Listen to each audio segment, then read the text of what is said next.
Hello. So this time we are going to look at couple of background information kind of things and get up to speed a little bit more on what's already in the code base and what our strategy is for implementing this input method. And after that, we'll go through some simple coding tasks. For one thing, we're going to fix a memory leak that I noticed when I was browsing the code earlier off screen, and then we will add some arguments to the last rank contain command. And not only that, but we'll also take a little bit more of a deeper look into what last rank contained actually is and why I implemented it in the first place. So we'll start off with radicals, and radicals are um, radicals are a mechanism of Japanese and Chinese, for that matter, kanji characters. And anyway, I'm going to talk about the way radicals work in this input method called new sort, and what kind of special ways we treat them and what exceptions we kind of make for them for the purposes of new sort and making new sort easier to use. And so there is a document in the repository which I'll just be going over, and this document explains the radical system for people that don't even read Japanese. Now, a radical is a special kind of kanji character, and they are generally categorized by how many strokes they have in order to make them kind of more manageable, because there's about 200 of them, or maybe a little bit more than 200, and it would be hard to keep track of them and look them up in a dictionary and such if there wasn't some way to split them up. And so what these are all the radicals in Japanese, and you can see they go up to like 1 to 11 strokes, and then at 12 strokes I kind of stopped splitting them up, and so 12 or strokes or more I just considered the same thing, just for the purposes of this chart. And um, now now a that's pretty much all there is for this chart. You obviously don't have to memorize this, and I certainly don't memorize every single detail of it. And each radical itself is a kanji character. So each kanji has a radical associated with it. And so you can kind of imagine the word I in English is also the letter I.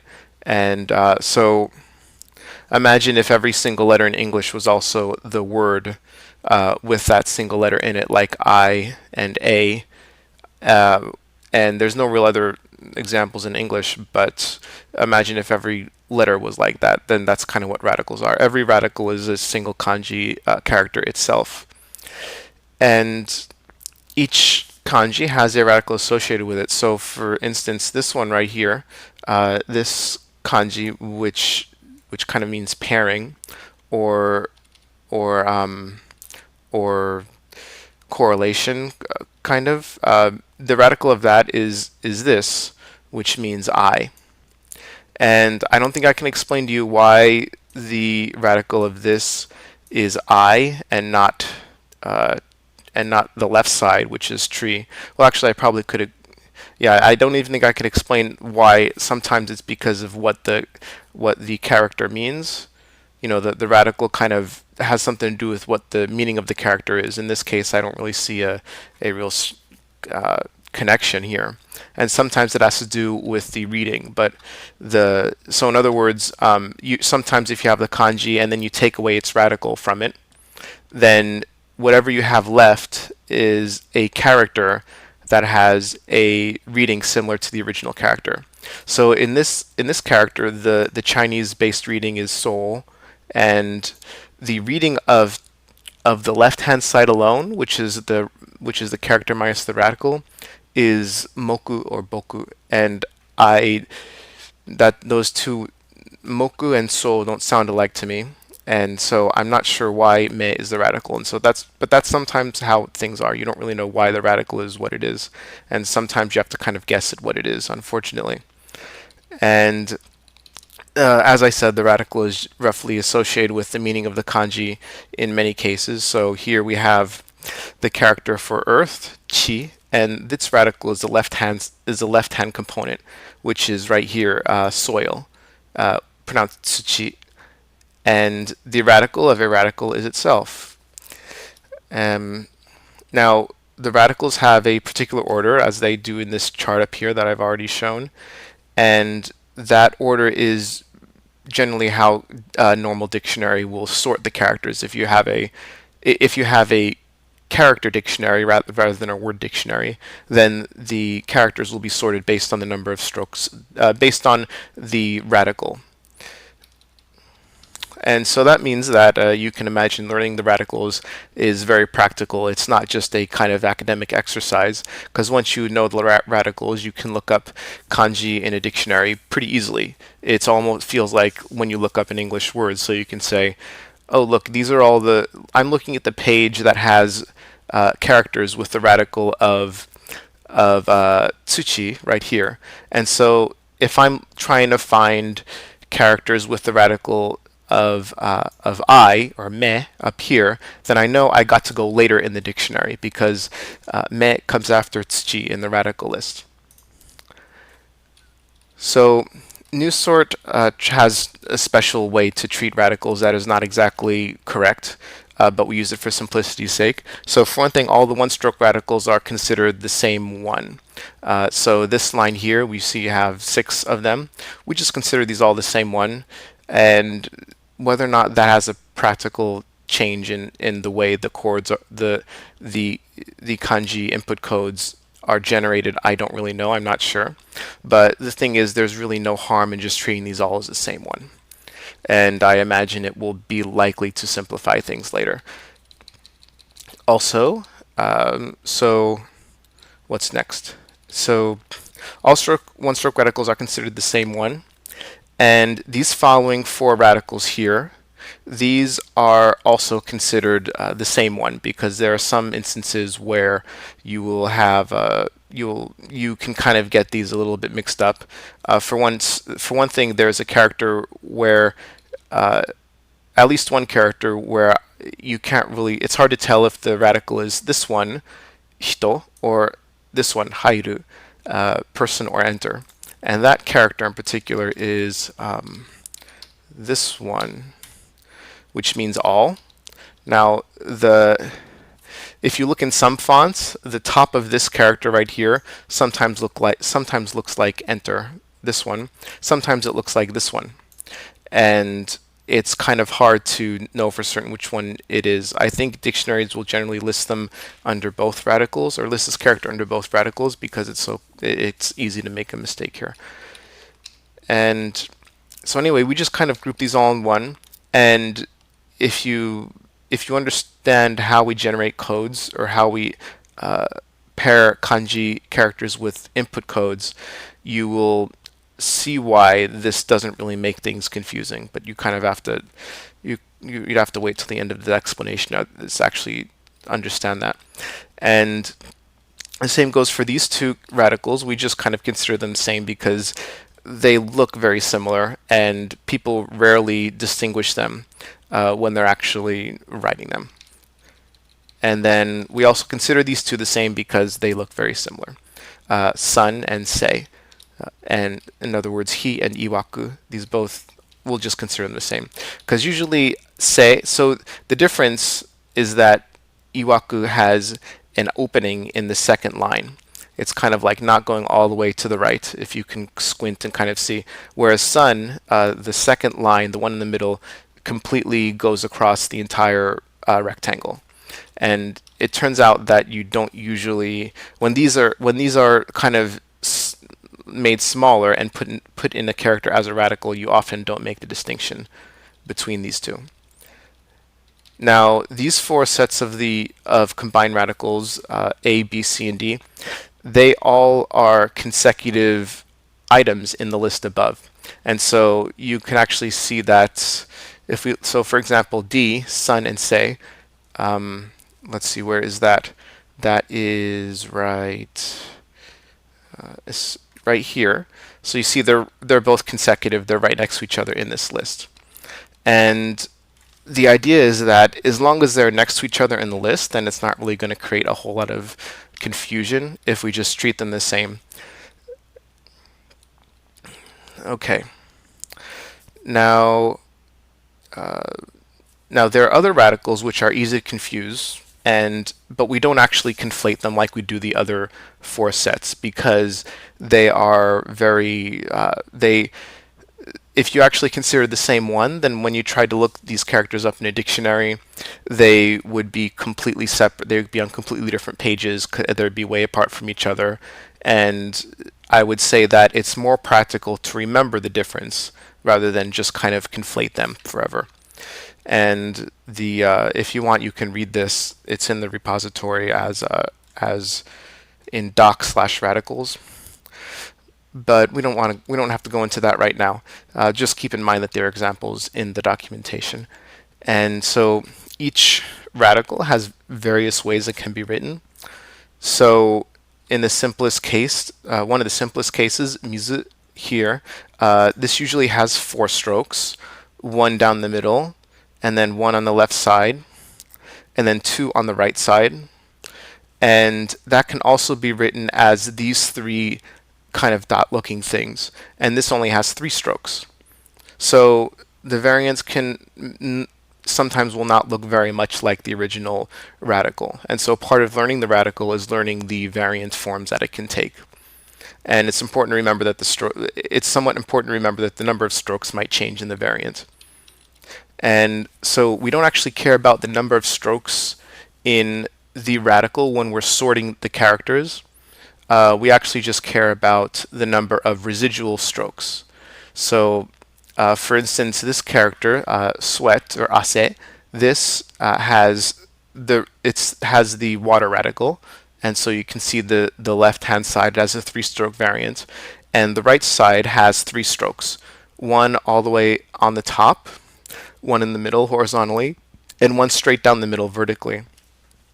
And so we would say, for the purposes of sorting this character, we say it's the water radical, mizu, and it has three residual strokes.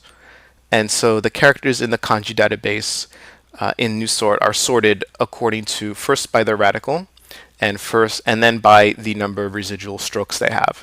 And so this means that often characters will be sorted equivalently because there are several characters, for instance, that have the water radical plus three residual strokes. And so we just kind of consider them to be the same value, so to speak. Okay, let me undo the edits I made in this file, and we'll go to the go back to the agenda. So the next, we'll look at the kanji database briefly. So this is in new sort /source/kanji.c. No, it's not, I guess. A new sort /source/kanji.kanjidb.c. That's where we go. Okay. Now this is the kanji database. It's just a array of kanji, and the struct for this is declared in kanji db.h, I believe. Right. And so we have the actual character, and this is a UTF-8 byte. This is a UTF-8 encoded string with only one character, which is the kanji, and then it's null terminated.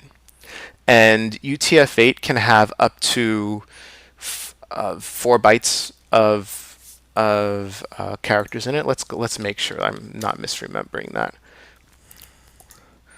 So if we look over here, this explains the UTF-8 format. So for a given Unicode code point, it could be that code point can be in one of 4 ranges. Now, if it's in the ASCII range, it will just be a single byte. If it's up to byte code 7FF, then it'll have 2 bytes. Now, most Japanese kana and kanji are going to fall in this 3-byte category. However, it is possible for the kanji to fall into to have 4 bytes in them, and these will only be relatively less commonly used kanji and kanji that were introduced in later versions of Unicode. But it's still possible for a kanji to be this long, and so that's why we have 5, because it could be up to 4 UTF-8 bytes plus a null terminator. And after that, we have the ranking. Now, the ranking is the number of is how common the character is used. So if the ranking is low, like 1 or 5, then it is a very commonly used character in regular writing. If it's higher, then it is more like it is not very commonly used, and we will not assign a short code to it if it's not commonly used. And now the cutoff type, which I've neglected to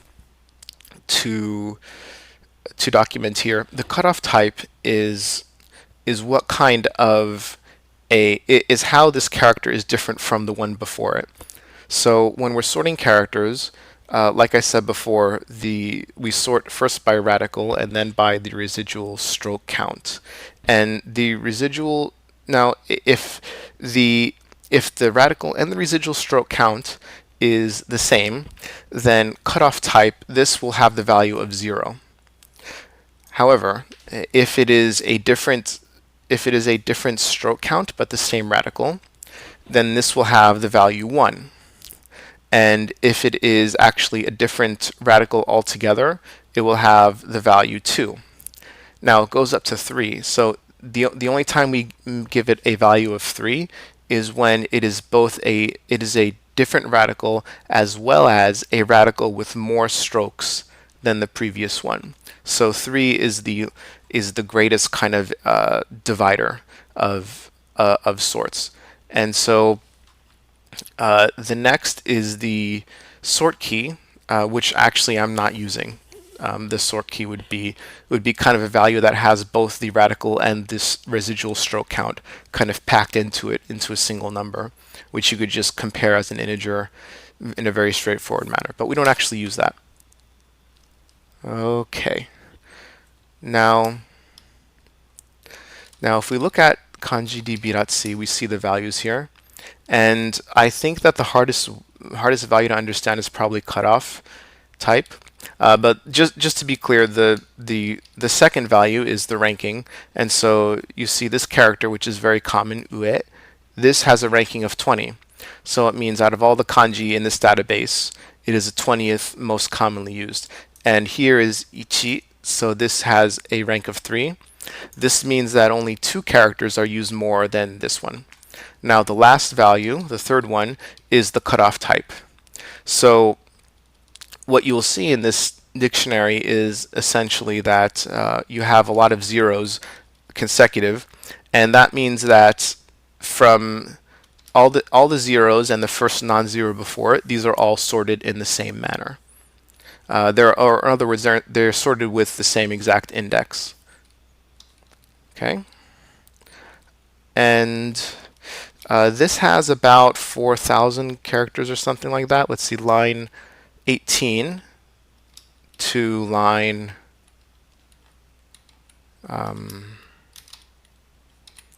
to line 40, 48. So that's 4,030, and we are going to add a new one before this video is over, and that's partially to kind of as a kind of a way to help you understand what the database is and how it's maintained.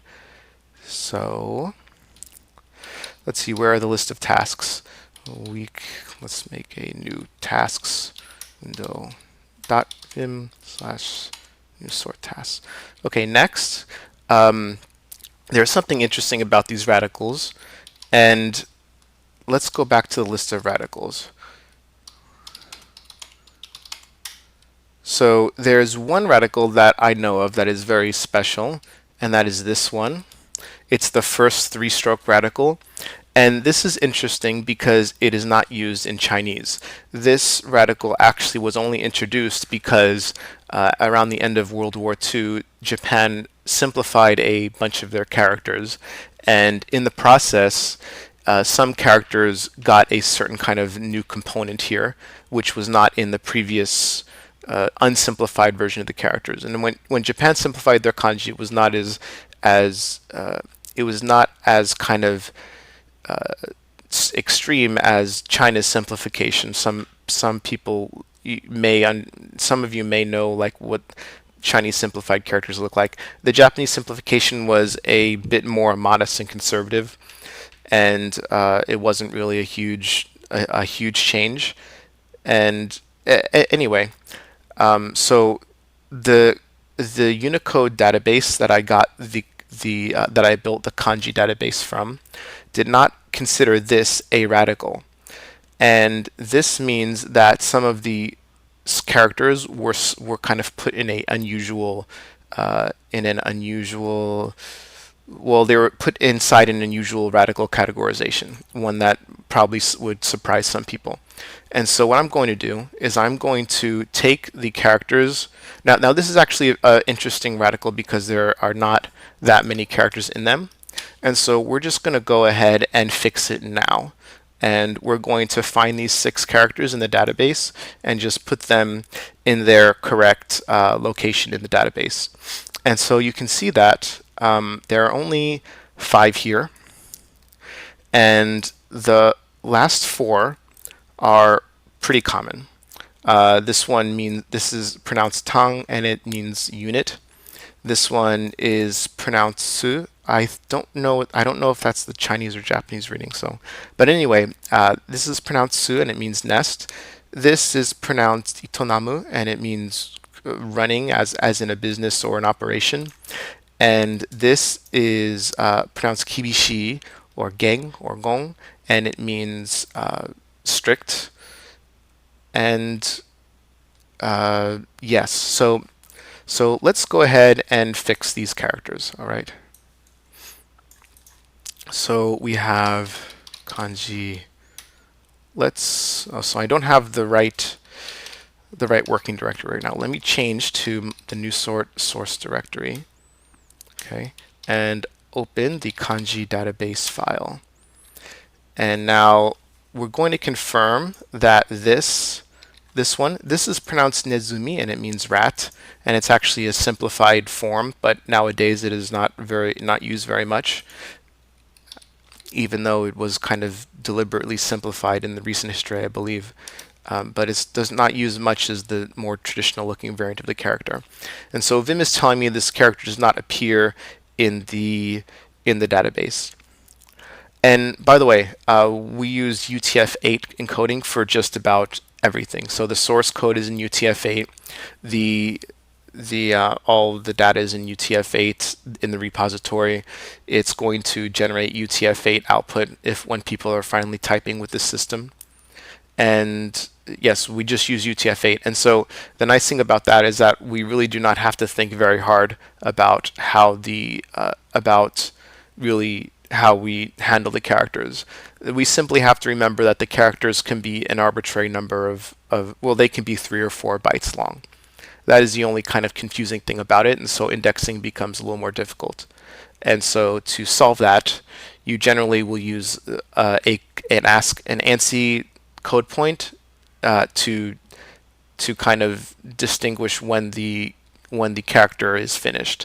So let's say you want a list of X number of kanji characters and store that in memory. One way to do that is to separate each one by a tab character, and that could make it a little bit easier to process. So anyway, the radicals are. Let's look at the radicals. We're going to change to new sort/doc and edit radicals. Okay, so this radical here, it's called tsukamuri, and it's called tsukangmuri because tsu is the katakana character that this looks like, and kanmuri means crown, or means crown more or less. So that's why it's called tsukangmuri. It looks like the katakana for tsu, and it appears at the top of kanji. And this appears right before kuchi or mouth. So let's look for kuchi in the database, and we'll know that that is where we should put our new characters. Okay. So now let's actually include this guy as a kanji here. We'll include this in the database, and its ranking is going to be the highest number that we can represent because it's really not used very much. And this is a new stroke count. It is the previous radical had only 2 strokes, and this one has 3. So the cutoff type is 3, and that also means that kuchi should be 2, right? So that's kind of a mistake there. Let's make that 2 because it's a new radical, but not a different number of strokes from the last radical. All right. And so the one with the least number of strokes, which comes first, is this. And we're also going to say that this has a very, very low ranking. So the ranking, so because we have about 4,000 characters, the ranking will go up to about 4,000. And after 4,000, we just don't really bother with the ranking. We just assign everything more than that was not in the original 4,000 list to be 65,535. For now, at least. Maybe we can make it more accurate later. So this is not a new radical, but it is a new stroke count. And we also have 4 more characters to look for, right? So let's look for them. And I'm going to use a different input system to actually type it in. All right, this is tongue. And oh, looks like I lost my place. Let's go down. Okay, there we go. All right, tongue. All right. And so this also is a new number of characters, or a new number of strokes. And so then we want su here. Let's look for that. Let's also delete. Let's make this a blank line so I can jump to it more easily. All right, su. Okay, this is also a different number of strokes. So all these characters have a different number of strokes. So we'll actually really make them all cutoff points of number of 1. And now that's su. So next is itonamu, and this is here. And then the last is kibishi. Okay. All right. So prior to this, kibishi was under the it was categorized under this radical with just 2 strokes. It looks, yeah. Anyway, if you're curious, you can take a deeper look yourself. And let's see here. All right, now I'm going to look at a diff, and the thing I'm concerned about is that, let's rename this tmux window. The thing I'm concerned about is that we might have invalidated the cutoff data for the characters that were used to be around these ones, the ones that were adjacent to them before they were moved. So we need to make sure that this is still correct. Yes, it looks like this still has the right number of strokes. So so tongue has a total of 9 strokes, and the one before it is minami. Now, it looks like this was not considered a cutoff point, right? Before it was moved, and so the previous value of 1 for the fact that this was a cutoff point and this was not should not have changed anything, right? So if this had already been a cutoff point here, then that means this would be a cutoff point now that we removed it, but that's not true. And so let's go to the next difference. The next difference is, okay, this was the last character in a radical category, and so that means that the next one is still going to be a cutoff point, right? Because this one is the first character in that radical set. And then next we have, and by the way, the cutoff data is not always correct. Sometimes it's a lower number than it needs to be, and that's because the exact cutoff value is not really that important all the time. It's more important when uh, it's important when the last rank uh, contained command is actually considering it as a cutoff point in the ranges that it generates, and we'll talk more about that in a few minutes. So, in any way, when I do move a character around, I do want to make sure that its cutoff that data is correct or its cutoff type is correct. And I believe that we are fine here. Yes. And then go down here. So, so Itonamu was not a cutoff point. It looks like it was right before a cutoff point before we moved it, and that should not change anything. And now that we've removed it, and now Su. So Su looks like it was a cutoff point before, but that doesn't change the fact that the one before it and after it are still going to remain cutoff points. Okay. And at this point, I think we are ready to commit. Um, yeah, let's just commit this, and we'll say fix the tsu.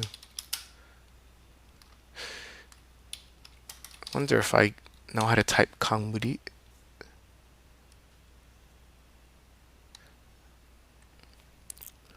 Maybe I don't. Maybe I don't. I'll just forget about that for now. I'll type it incorrectly later when no one is watching. And fix tsu kangmuri radicals. Okay. And there we go. Okay. But actually, we do want to make sure the tests still pass. Okay. So last rank contain now has different output, and that is because we essentially changed the order of the characters, and last rank contain is really based on operates completely based on the sorting of the characters and whether or not they are cutoffs. And I hope that this has not changed very much. And it looks like no. Essentially, just one test output changed, and that's probably the one that automatically generates the characters. So yeah. So let's before we actually fix it, let's explain what last rank contained actually is. Okay. So we're going to go to new sort, doc, last rank contained. Okay. So this so this requires you to understand the doc/radicals document, which we just went over. And two, each key on the keyboard is assigned a certain range in the canonical sequence of kanji. And so if you remember earlier, I mentioned that the entire keyboard has about 40 characters that we're using for the purposes of kanji input codes. And each of the 40 characters has a exact range of kanji in the sort order that we've already defined. So the key for one is the first kanji, the first key index, and this starts from the first kanji in the entire database and goes up to this kanji, which is ao, which means meat. So the 1 is the lowest key index, and so it starts at the first kanji. And the 2 covers the very next range, and it starts exactly where 1 left off, and it goes all the way to this character, which means believe, and it's pronounced shinjiru. And in this example, you see that all of the cutoff points so far for the ranges, ichi, ao, and shinjiru, they all have the radical of hito, which has variants that are used in these cutoff points, which is maybe why you don't recognize them exactly. And so they all have the same radical, and that means that in order to choose the correct first key of the code, you need to count the number of strokes in the character, and you should be able to do that in your head if you're fluent. So, well, there's probably characters you don't know how to write exactly, you don't know very well, where with with a kind of classic Japanese input system, you would be able to input the kanji, but with this one, you would have to do a little bit more work. Anyway, number 7. Each key has up to 41 two-keystroke kanji assigned to it. For example, one has the codes that start with 1 and are followed by any letter, as well as 4 punctuation marks. And so that makes 40. And it also has the single character code exclamation mark, which is shift 1. So that's why it has 41. Not all of the keys have that many two strokes kanji associated with it. Some may have just like 35 because that key might be used for inputting kana.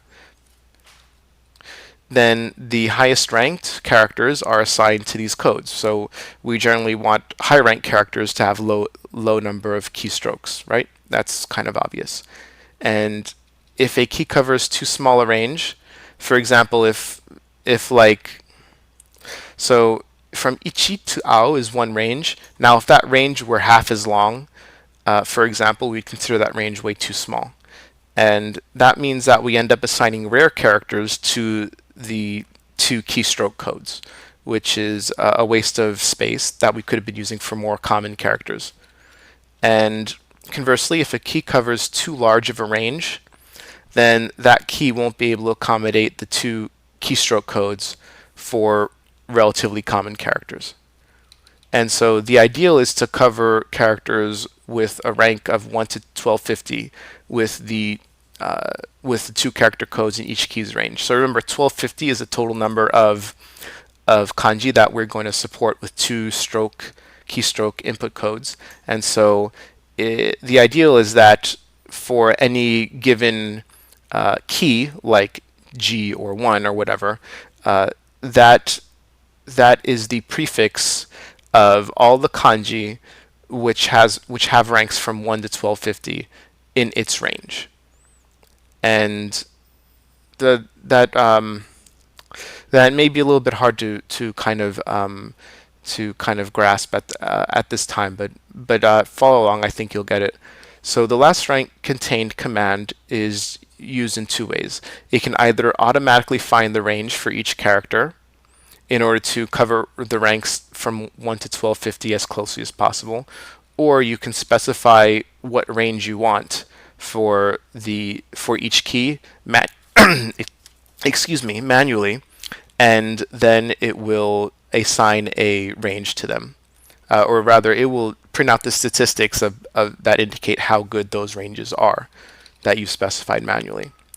And it's not possible always to cover ranks 1 to 1250 in all for each key, because we have cutoff points that are kind of enforced upon us.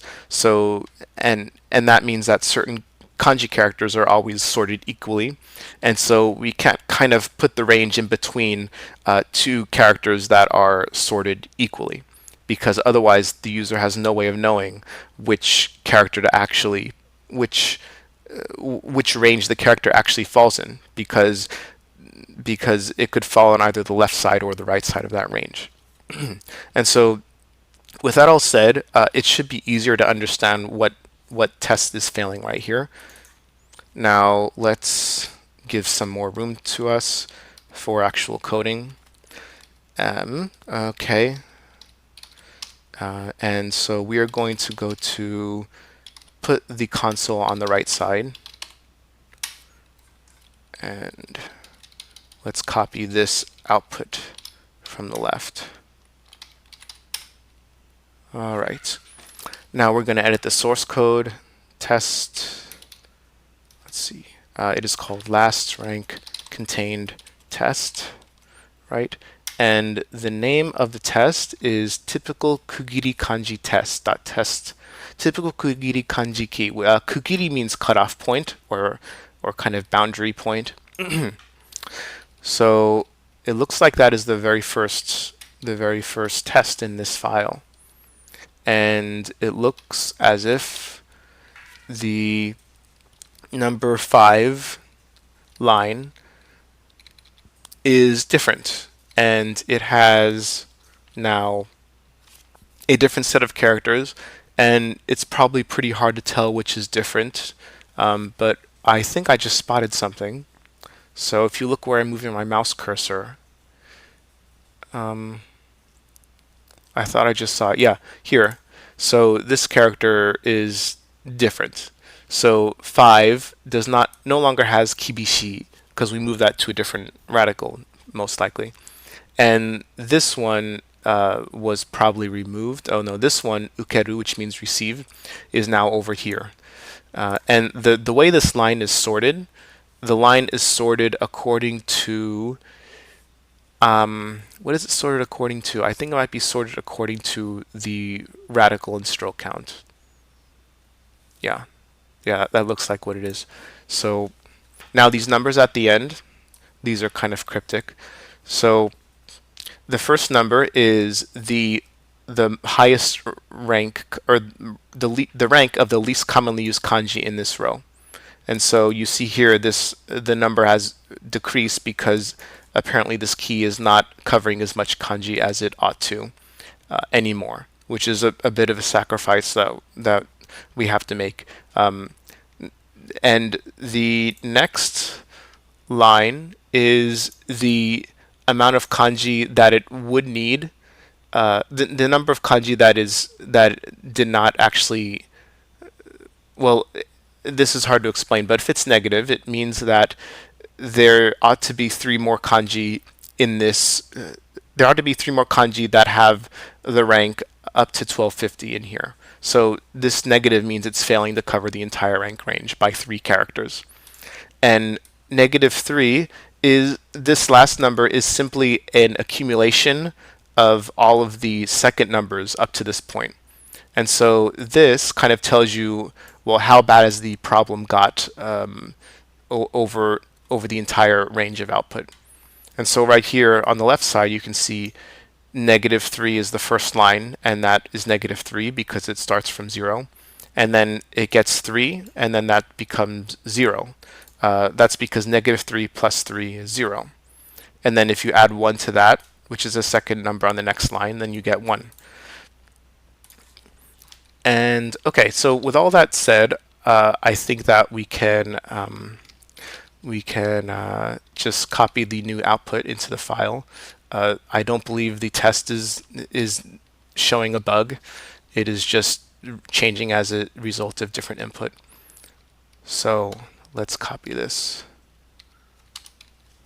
5, line 5. Okay, delete and paste. All right. Then the next line, number 6, we're going to copy that. All right, 6, and paste that in. All right, great. And this line, kakugyo heikingi, this is the average ranking of each line. In other words, it takes the average of the first number for each line, and then that is what this is equal, and 1254.0. I'm not sure how useful this number is. I thought originally that if this were closer to 1250, it means it's getting better, but I don't know if I can really prove that. That I'm no longer convinced of that being true. So maybe this number is not even useful, but I'm not going to bother changing it at this point. So 1254, this changes to 1253.9. All right. Okay, now let's try building and testing again. And no, it looks like it's different. So let's run this diff again. 5.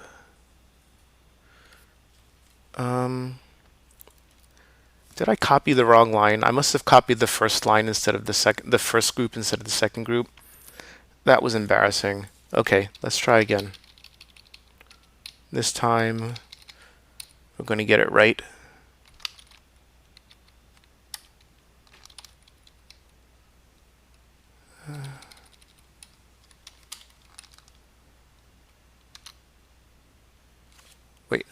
Typical Kokiri Kanji test rank sort. Oh, oh, this is the wrong test. Yeah, that's why. So I did succeed in fixing this test, but now it's a different test. Now it's using the rank sort. And this version sorts it by rank. This version sorts each line by the rank of the character, rather than by the radical and stroke count. All right. So we want to go to test rank sort, I guess. Look for that. Okay. Number 5. Let's delete 5 and 6 and copy.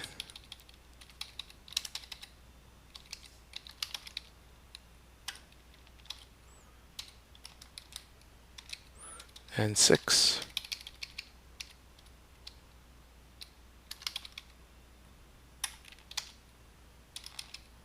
And then we have to fix the average rank value, 3.9.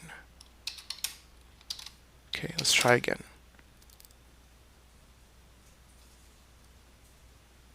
Okay. And automatically find Kokiri. Okay, this is another test that changed. And yes, okay. So now it's suggesting a different cutoff point now when it's automatically finding the ranges. So now we're going to fix that. And because this is kind of obvious what's going on, I'm just going to skip this one. I'll do this off screen. I'll fix this test. Okay, so I went ahead and fixed the test, and I amended what I had done into the previous commit. Now, we've already done 3 and 4 on this list of things I want to cover.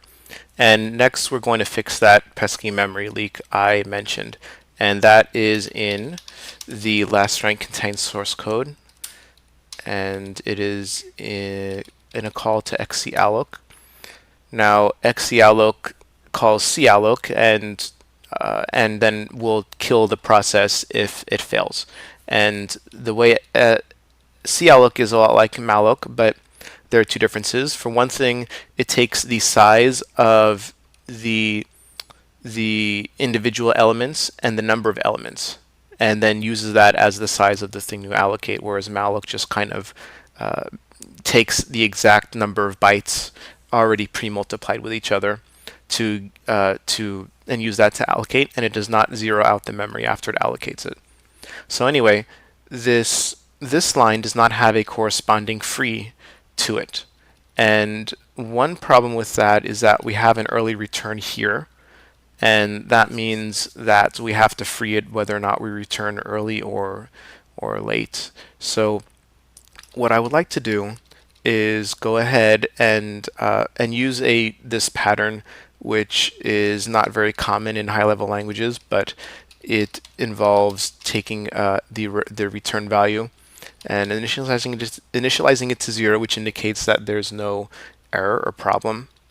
And then we simply return early with a goto if it is non-zero, and then down here we specify that this is where the cleanup happens, right? And we take care to free what we had. And what was the value that was it was in the resorted array. Okay, so the resorted array is not returned from what I can tell, and resorted. So we sort the resorted array twice. Once at the first we resort it by the ranking of the character, and that I believe will allow us to kind of find the most common used characters to put in the range. And then we sort it by the first key, and then once we've determined what the first key is, then we sort it by the first key and then by the rank of the character. So this array is used kind of like in the process of automatically generating the the ranges of in the last rank contain command. So here I'm going to free it, all right? And this should basically be all we have to do. So I'm going to run the test again. And no, that didn't work. Exit 0, exit 1. Okay, good. So this is something we wanted. Oh no, that's the reason why that happened is because we didn't return the res, we returned something. We just returned a hard-coded 0. Okay. Okay, good. So I'm glad that I wrote that test earlier. Otherwise, I would have just committed this mistake. Now, yes, I'm going to go ahead and commit this. So fix memleak in last rank contained. Let's see. Let's put the name of the file first. Last rank contained.c fix memlink. All right. Okay, good. And that was pretty easy. Now the next is some actual non-trivial coding work, although it's not as hard as the last video. So we are going to add a new argument to last rank contained, which prints the number of kanji in each row. Because currently we kind of have to count manually or count with a script, and that's annoying. So last rank contained. Right, so this is going to show the number of, this will allow us to see the total number of characters in each row. And I guess what we'll do is we'll put it at the end here, like another dot. But you know what? I think I'd rather implement this, the k argument first, because this will hide the kanji. It will not print the actual kanji themselves, which kind of makes it easier to test, right? Because then you aren't changing the output so drastically, and the output is kind of cleaner. So sometimes it's nice to just hide the kanji in the output. And so I'm going to introduce this argument first, -k, which will essentially just trivially change the output so that these kanji in the middle of each row are not shown. But we still show the cutoff point here. I think that's probably important enough that we want to show it. So let's go to last rank contain. We already have some arguments here, and that we're parsing. Last rank contained here. Okay, so we already have S, and S changes the sort of the characters in the middle. So we're going to see if it's equal to K, and if it is, then we do hide kanji, or let's call it, yeah, I'll call it hide kanji equals 1, which means it's kind of like a double negative. So if it means if the bit is on, then we don't do something, which can be confusing, but I think it's probably better this way. It means if the bit is on, that means the flag was actually passed. So here we have to declare it hide kanji and print last rank contained parse args. So we're actually going to pass it here to the function, which handles the actual logic after the arg's been parsed. Int hide kanji.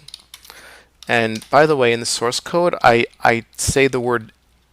use the abbreviation SO for stroke count, which doesn't make sense, and I didn't realize that didn't make sense until it was too late. And so for now, if you see SO in the code, just realize that means a stroke count, rather than even though it should probably be SC. Anyway, now we have the hide kanji thing declared. Now where is the kanji actually printed? It is printed right. So here is the first part of the line before the kanji, right? So next, where do we actually print it? We have output char, print stats summary. No, that's not it. End line, End line. I wonder if it's printed at end line. Okay, yeah, here. It looks like here we're actually printing the kanji themselves. And so for this part, we're going to want to actually tell whether we want to press, whether or not we want to output the kanji or hide the kanji. And I don't know if we want to optimize it such that we don't even bother gathering the kanji in e-nr, e_nr, or e, no, that's the number of elements. Maybe, yeah, in e is the array here, which holds all the kanji. And maybe we should not even bother actually outputting that. Maybe that will be an easy way to implement it, and that would be more natural. So yeah, let's see here. So we set output char. Where is that being used? Output char. Okay, output char adds it. Output char adds it to the array. So I think maybe what we want to do is just inline this. It's not really worth anything to be putting this in a function. Okay. And e, since it's only 2 lines, it's only called once, and the arguments are not serving as temporary variables. Like sometimes arguments are nice. Calling a function is nice because you get this kind of aliasing of values implicitly. But here we're not doing that. We're just kind of like passing some very trivial expressions to the function. So output char. Okay. Let's just naively just move this into here. And s should be the first argument and k is the second. So s is line stats.e, line stats dot, and then here we are going to inline this, change word resorted I. All right, and this actually looks a lot better. Looks more uniform. Line stats. Okay, now let's just make sure this still passes, that I did not, oh, s here. So line stats dash e dot e.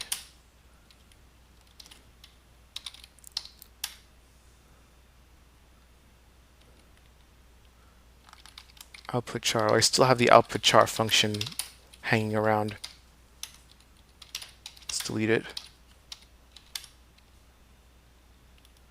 Okay, line 320. Return. Expected declaration or statement at end of input. Oh, what did I do wrong here? Control just end of non-void function. Well, I am returning something, am I not?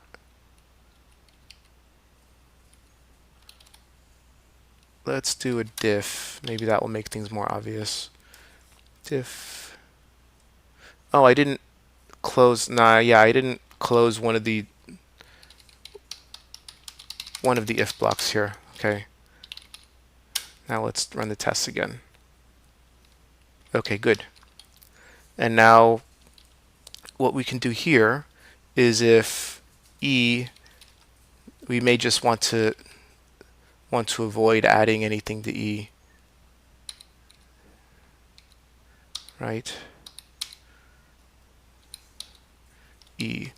I'm just making sure that e is not used anywhere else. Print last string contained. So this is a different e. We don't worry about that.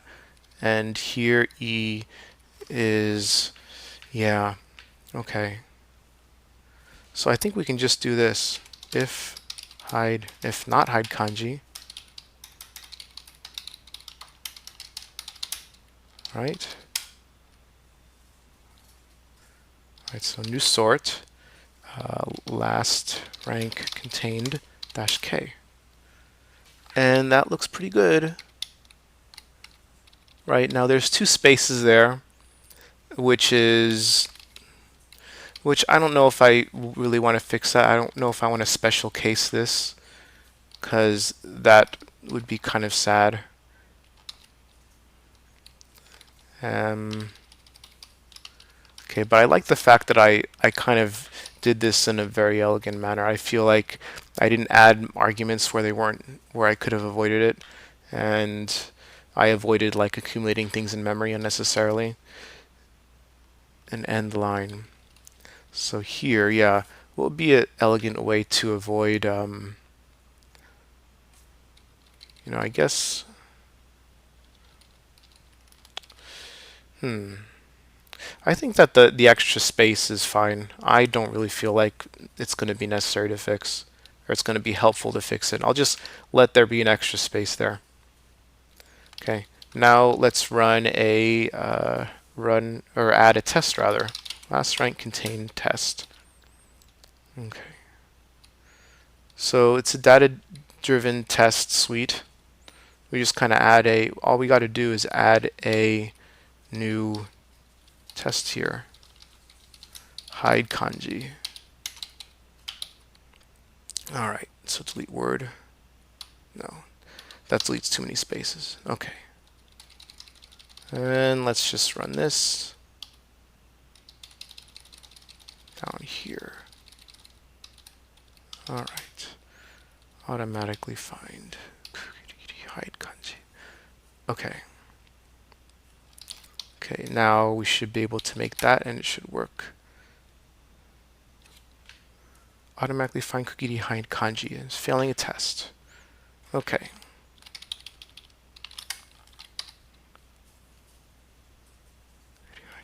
Oh, because they didn't actually pass the right argument. I think the argument goes here.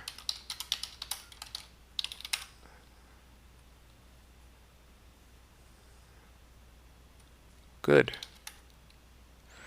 All right. Now, I think that I can probably simplify this code a little bit. I kind of noticed that in print, let's see, last rank contained, we were pre-allocating an array. Like we were statically allocating an array that we could have just allocated with that grow by convenience macro. That might have been a little bit more elegant. So, but then we have to remember to free it at the end. So maybe it's fine. So last, in particular, what I'm talking about is the E thing here. This one is statically allocated, but maybe that's not a good idea. Line stats. Where do we initialize line stats? Line stats. So here we set it all to 0. We zero initialize it, and we could just say that, hey, we need to free it at the end as well. So, yeah, I don't know. Maybe we should try that. Maybe later. I don't know. Okay. So let's commit this. I don't really want to change that right now. So we'll say last rank contained. Introduce the k flag to hide kanji in each row. All right. And next, what is the next task? Lastly, we want to add the -n argument, which prints the number of kanji in each row. So let's see here. This is kind of interesting because now at this point we need to kind of backpedal a little bit. We need to actually count the number of kanji because we might be needing to count them and also hide them at the same time. And we're definitely going to have to add a test for hiding and counting at the same time. So let's see here. ENR.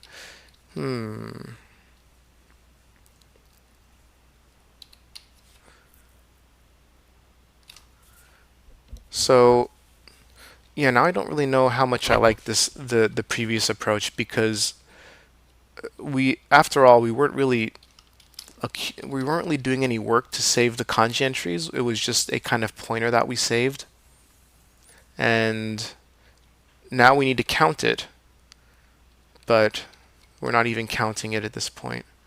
So,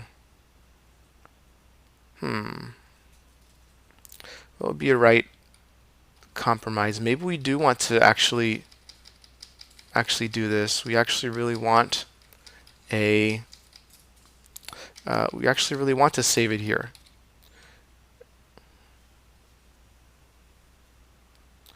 But I do think that it was right to inline that function. I don't think that function was helping at all. I thought it was rather confusing. So let's say, yeah, we're going to have to backpedal a little bit. So end line also tells whether we want to hide the kanji or not. But yeah, I don't know if we want to store it in the line stat struct. But the thing is, it really won't be used for anything else. All it's used is to pass to this function. So okay, so if hide, if not hide kanji.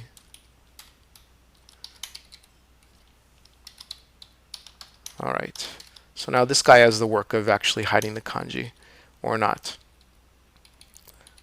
And now we can actually handle that extra space, right? We'll only print the space if we printed the kanji. So that's kind of nice. All right. So I think what I'll do is I'll probably just combine two commits into one. I don't, because that way we explain, it's kind of more clear why we are doing it the way we're doing it. Let's make this xfprintf instead of just fprintf, so that we die if there's a problem. And okay. So next we need a int. We want kanji count equals 0. Show kanji count. Right. Show kanji count.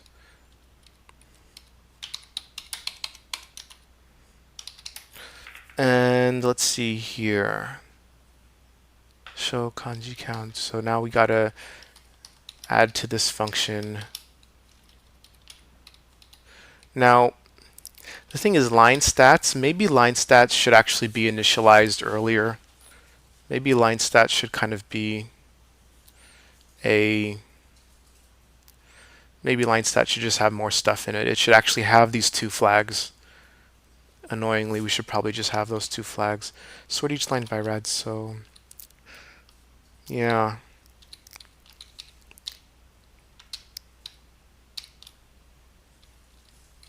So maybe we should go ahead and do that. Struct line stats is passed, is supplied by the caller here. All right.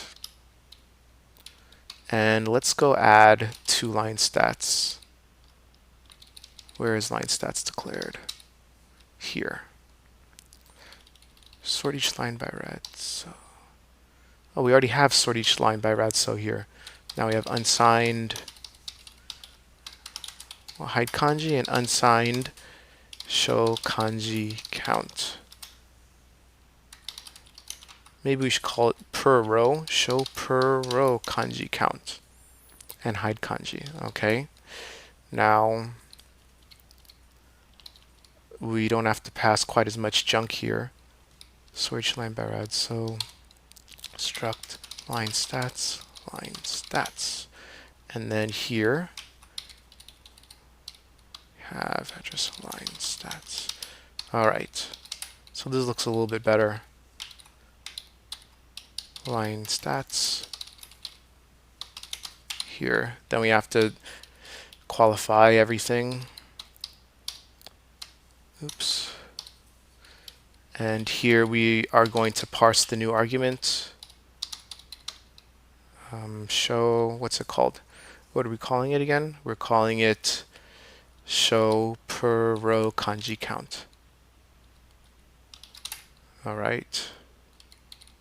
Show per row kanji count. Next. Parse args. Line stats, line stats. Okay, here we don't want to mem set line stats down there. We want to do it over here. Right? And let's add some extra white space. I think maybe we can just do this initializer list magic. That's a little bit nicer. And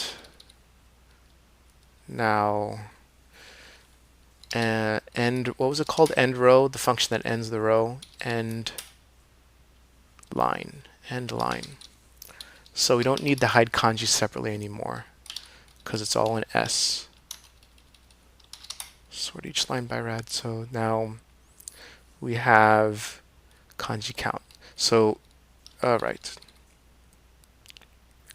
So yes, we're probably going to add it to the end of here, and we'll print the parenthesis kind of in a separate statement, right? And then instead, we're going to do if s show per row kanji count, and if so, then xf printf out.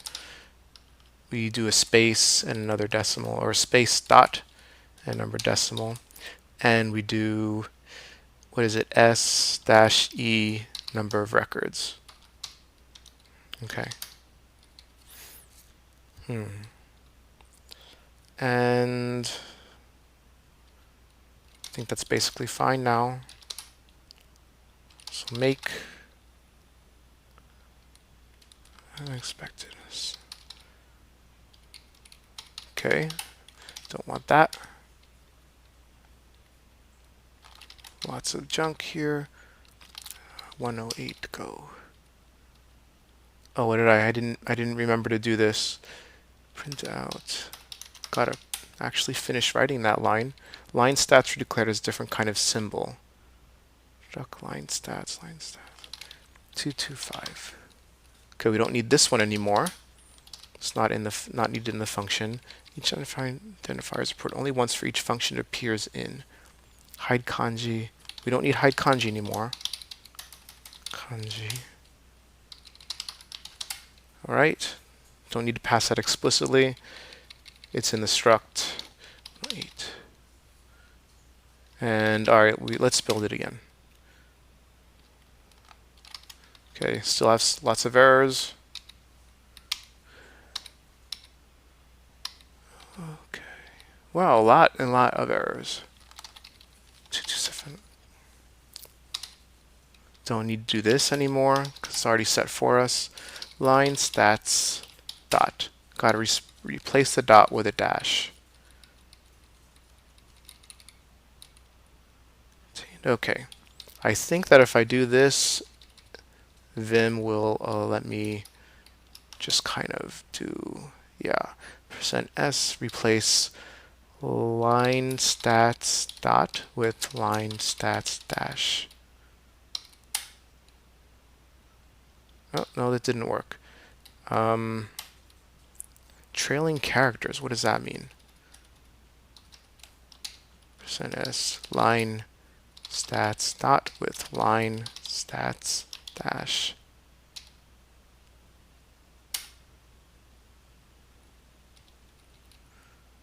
Huh.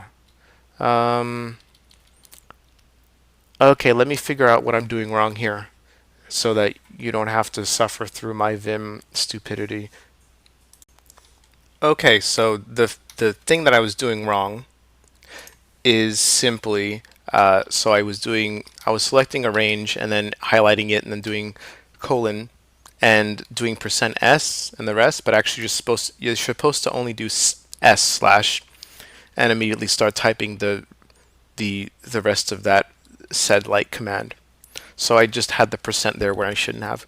So that was fine now. So let's try and make and see if we have fewer errors. line stats. Okay, 227.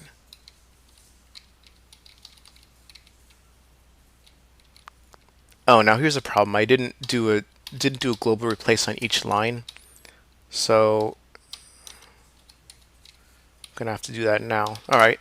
Now there's a few times when I when I got the address of the expression, I don't have to do that anymore. Line stats. Let's see, where am I still doing that? Over here.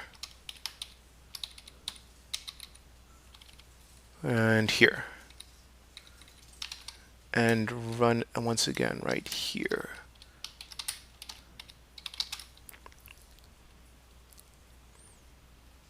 Okay.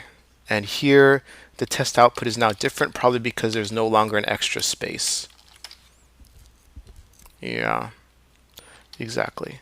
Okay, so last rank contain test. Now let's delete the spaces here.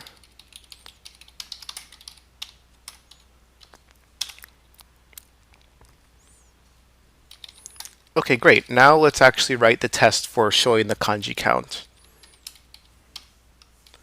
Right. Now what test are we going to base it on? Let's base it on one of those ones where we specify the cutoff ranges manually. Typical, okay.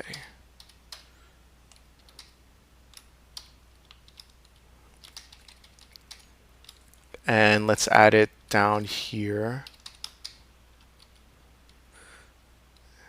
And we'll do the, let's show the count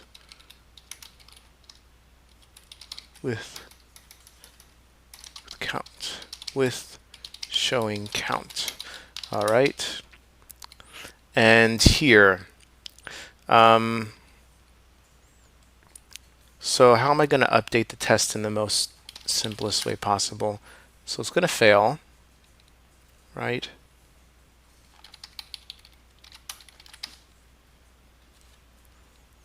And I think that I'll want to use awk to get everything after the last dot.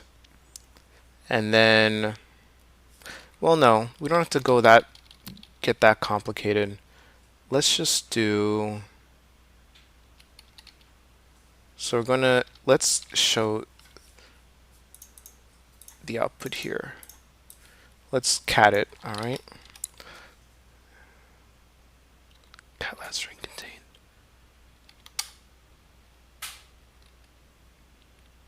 So we're not actually parsing it properly. It's saying the flag cannot recognize flag. So that was an error message from new sort itself. And oh, because it was N, not C. Okay. Made a mistake here. Make.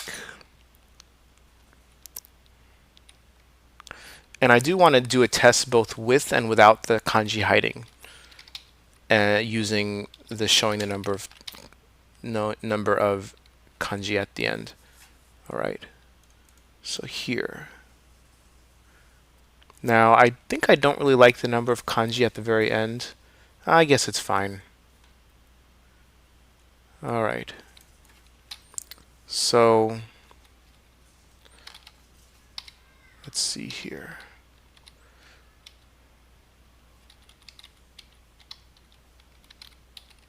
All right.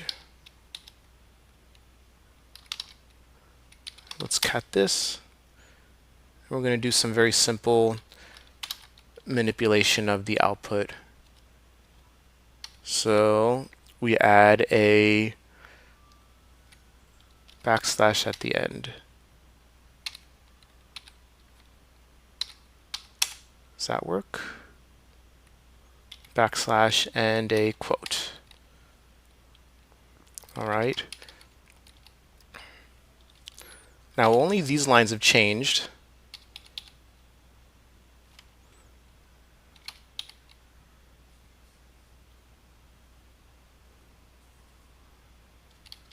Well, this is quite laggy. Having trouble using this. I think that perhaps this terminal emulator does not do very well when there's a lot of unique kanji characters on the screen all at once. See, now I'm going too far.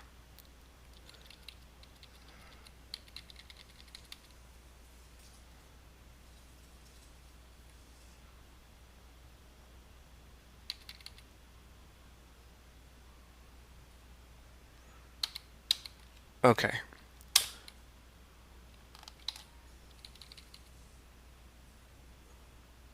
So let's delete these lines. We don't need them anymore.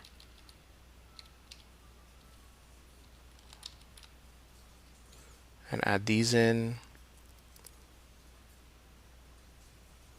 All right.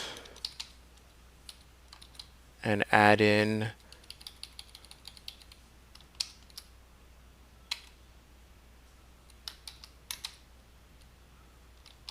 this. Okay.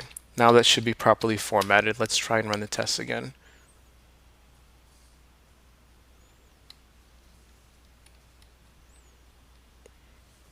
All right, looks like they all passed. Okay, so I think we're almost done now. So we added these two new arguments, but I did want to write a test which, let me just get some of the kanji off the screen and make it faster. I did want to add a test which did both the counting and hiding the characters at the same time, because our first approach was antagonistic to that kind of use case. So we want to show count and hide kanji. All right, so let's do K instead of S. We don't really need to specify the sorting, right? So delete 2. All right.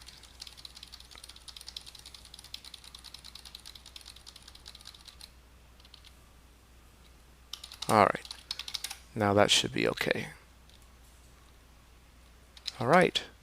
Now we do want to amend, right? So gcm-amend. Let's look at the log. Introduce k-flag. Yes, we do want to amend because the last approach was kind of a dead end, and we had to backpedal on it.